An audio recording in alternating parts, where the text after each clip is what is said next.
I think what DDG's been able to do thus far in his new wave of his career in streaming has been remarkable. And with the hit-a-thon, I've seen a couple clips. Gonna watch a couple clips in this video, seeing he bring different rappers, pretty much building on the Kai and Blackboy Max formula and adding his own twist on it, and being one of the three creators that are creating a new wave for creators to come after them. And I think he said that on this clip right here, that he says he, Kai, and Blackboy Max are paving the way for a new wave of creators. Yeah, DDG has been a pioneer for black content creators for years, 4 years. So he's bearing the fruits of his labor and is able to reintegrate himself in the spotlight of the new wave of creators, because you could still be the pioneer and fall off. But the fact that he was able to be that pioneer and then still do the things he's been able to do with the vlogs and still be active on YouTube. It's not like he fell off anyway on YouTube, but he's been able to figure out a way to pivot and still maintain his uniqueness and still maintain the longer haul goals, the future goals that he has in mind of being that rapper that took the leap from YouTube into the rap space and being able to transition. It took a lot of hits. It took a lot of comments and things that he didn't like the way he was going, the way his image was being painted. And he had to shake and figure out a way, but I think he's been able to find his footing and figure out how he can merge the two worlds. And he has help now with these creators and Kai and Blackboy Max and other different creators in the Phase Boys and everything. He has help. For 1 minute, it was him alone fighting everybody, and he didn't like that at all. I understand that comes very exhausting, but I want to play these comments from himself and let him speak on it verbatim from his own words. Why himself, Kai Cenat, and Blackboy Max are paving a way for the new wave of content creators. Most influential content creators of this generation. I would say I'm one of the most influential content creators of all time. Of all time? All time. Why so? Just me coming from a very regular environment and making it to where I'm at and documenting the whole thing and making it funny and entertaining at the same time. There's so many people that come up to me and be like, man, I've been watching you say this and that, and now I'm a millionaire. I'll be like, oh, that's dope. That's hard. Yeah, that's the whole point. Yeah, I'm trying to follow in the footsteps. I think the reason why I started YouTube was he was one of the reasons why I started YouTube. So he's definitely been influential. I can't take this generation though. I'll say me, Kai Cenat. See, this last one gonna get me in trouble. But if you mean it, then stand on it. I would say Blackboy Max. People would say Speed though, but I feel like Speed is just in a different lane. He's in a different genre. Speed is in the lane of like you can't redo what Speed doing. Right, like only he could do it. Only Speed can do what Speed do. Which makes Speed stand out, and that's kind of like what Mr. Beast instructs creators and content creators to do, is to do something that is very hard to be duplicated. And if you're following someone else's blueprint as a content creator, you're going to have a lot of adversity, which I'm experiencing now myself. So if you're a content creator watching this right now and you're like, okay, sometimes certain content creators, like the blueprint that DDG laid and that how he has very girl-friendly content and the way he does his thumbnails, the way he does his titles, that door is going to shut eventually because people are just going to compare you to DDG. And there's only certain things that these content creators can do. But there's other things that they do well that you can add to your list of like, how can I stand out and cut through the noise and be a successful content creator? Because it's very hard to be a successful content creator, a successful black content creator. I mean, it's hard to be a successful content creator in general, but to be a successful content creator and black and have the longevity that DDG has had is a remarkable. He's very entertaining. But can he create another Speed? Whereas you feel like yourself, Kai, and Blackboy. Yeah, it can be another Max. It can be another DDG. It can be another Kai. Can't be another Speed. Yeah, that's also true. But in terms of just how they're bridging the gap between the music industry and YouTube and streamers, is important in its own right, and that it will pave the way for more avenues and lanes to where like it will lessen up the volatility. It won't be as volatile for those that are trying to do music or be in the music industry. And you would understand that through these different creators and different paths, you have different ways of getting to that destination. And you can essentially make a career for yourself. Like you may not be Speed. Yeah, right. He's a lightning in the bottle. You may not be Speed, but you may could be Max. You may could be DDG. It just takes you to understand your audience.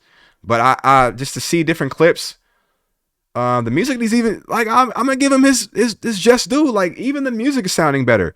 Like, I think that for a longest time I was a more of a fan of him as a content creator, as an entertainer, than I was a musician. But I think he's shown a lot of growth in that area as well. Sing about the things I can't tell you. Realize if I call you mine, you gotta show me you're worth my time. Lately love is feeling the same to me. You ain't feeling the same to me. I'm collected and patient. Hiding tracks I'm retracing. How we so intertwined, but we never aligned. Changes, we've been going through so many. And it's not like he's necessarily,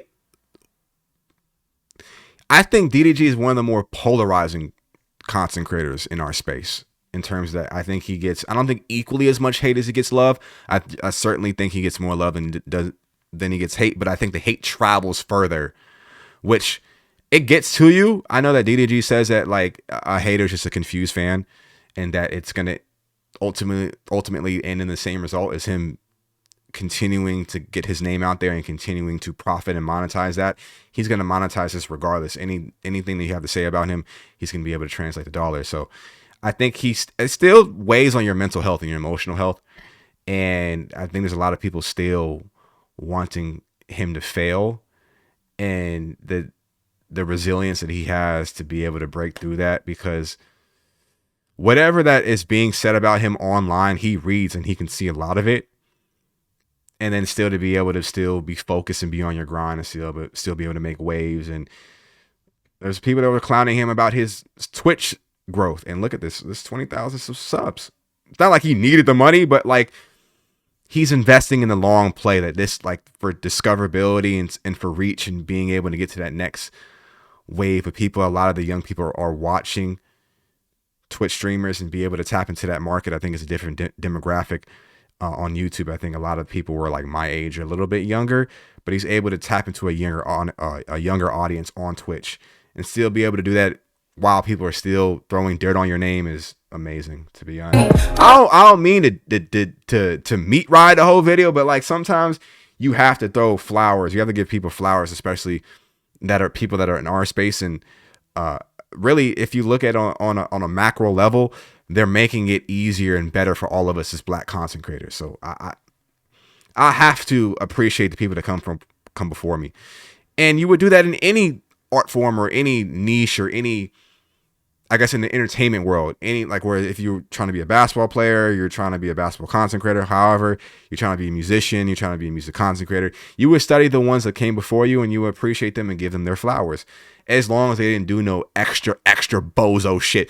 If they did some crazy bozo shit, you may have to keep your appreciation.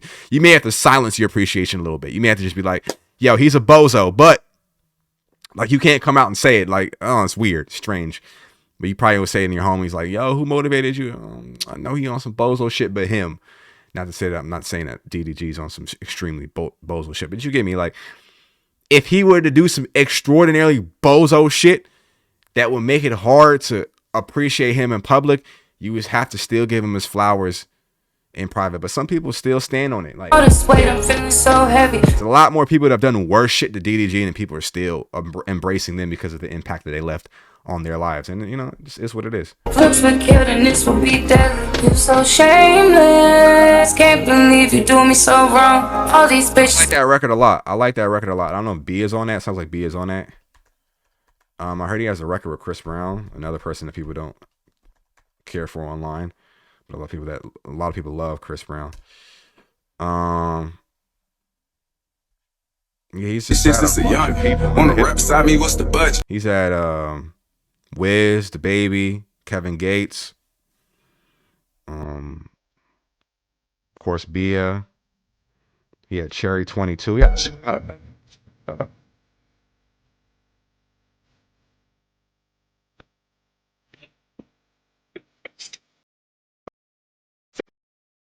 Crazy. Yeah. He going crazy. It's a lot of entertaining. Like, he's bringing the entertainment factor that I understand why he's so successful. And that last clip had 24,000 Twitch subscribers. This has 27,000.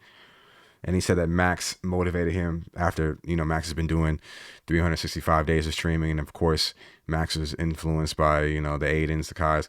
So it's just like people just find things and they build on it and they build on it and they just take it further. And I think that's what we're supposed to do as content creators. See me with my homegirl, I'm doing that thing. Yeah. See me with my homegirl and I'm acting bad. Woo. Yeah. I'm outside this summer. You can't get me back this time. Yeah, he's able to implement the song, the music making element with the things that he's known for about creating storylines with women and different things like that. And he's just making it's all coming together, to be honest. I should have a bitch by my side that's gonna take me.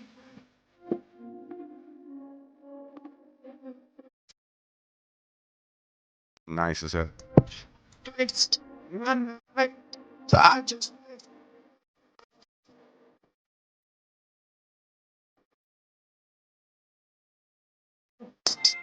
that was a one-time thing. And he's super petty though. I saw a clip that he said that he was talking to, I don't know who he was talking to, but a shorty he was dealing with, she was playing a record. She was playing a record on her phone, and then after he heard the record, DDG went to go DM the artist that his girl was a fan of. That's petty. That's petty. Always rolling something loud like a monitor. Always repping Taylor Gang, gets a lot of us. Put that money in the safe, trying to pile it up. OG, I'm the plug, one piece, not enough. Yeah, DDG probably will never fall off, man. I know you had that little back and forth with Myron from Fresh and Fit. And you know, that's just something that's just gonna add more fuel to DDG's flame, you know what I mean? More fuel. They even did it, pop the balloon on this joint. Did it pop a balloon?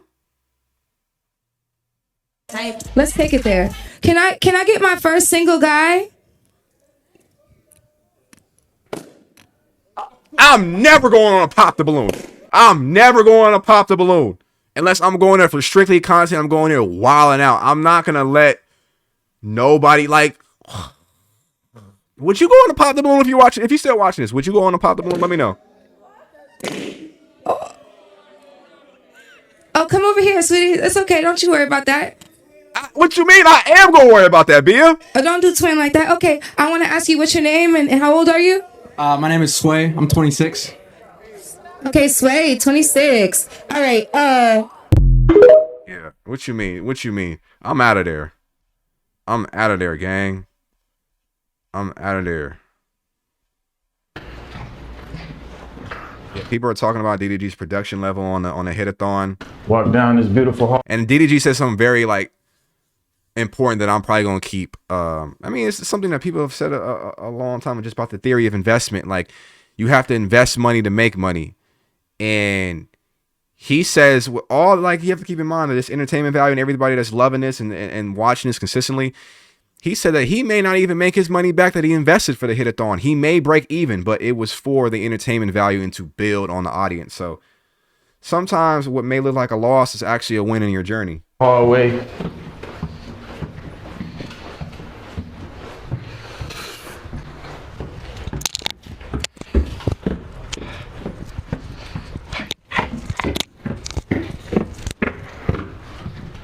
Back Crib on some large shit, boy. this way.